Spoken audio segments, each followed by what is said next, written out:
بسم اللہ الرحمن الرحیم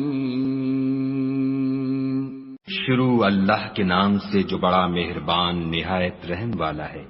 پیغمبر صلی اللہ علیہ وآلہ وسلم نے تیوری چڑھائی اور منہ پھیر لیا کہ ان کے پاس ایک نابینا آیا، اور تم کو کیا خبر، شاید وہ پاکیزگی حاصل کرتا یا وہ سمجھ جاتا تو تمہارا سمجھانا اسے فائدہ دیتا۔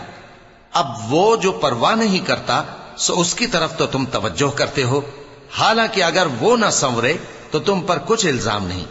اور وہ جو تمہارے پاس دوڑتا ہوا آیا اور وہ اللہ سے ڈرتا بھی ہے تو اس سے تم بے رخی کرتے ہو۔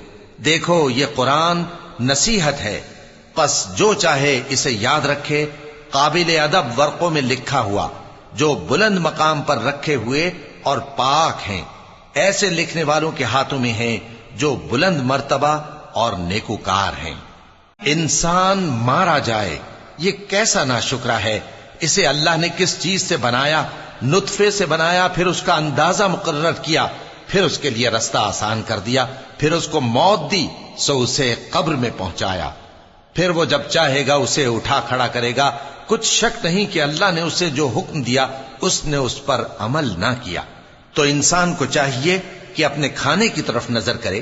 بے شک ہم ہی نے پانی برسایا، پھر ہم ہی نے زمین کو اچھی طرح پھاڑا، پھر ہم ہی نے اس میں اناج اگایا اور انگور اور ترکاری اور زیتون اور کھجوریں اور گھنے گھنے باغ اور میوے اور چارہ، یہ سب کچھ تمہارے اور تمہارے مویشیوں کے لیے بنایا۔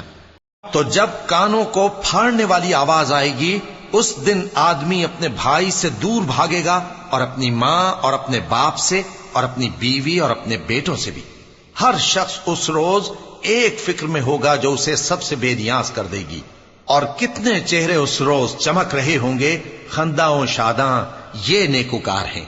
اور اس روز کتنے چہرے ایسے ہوں گے جن پر گرد پڑ رہی ہوگی اور ان پر سیاہی چڑھ رہی ہوگی، یہی لوگ ہوں گے انکار کرنے والے بد کردار۔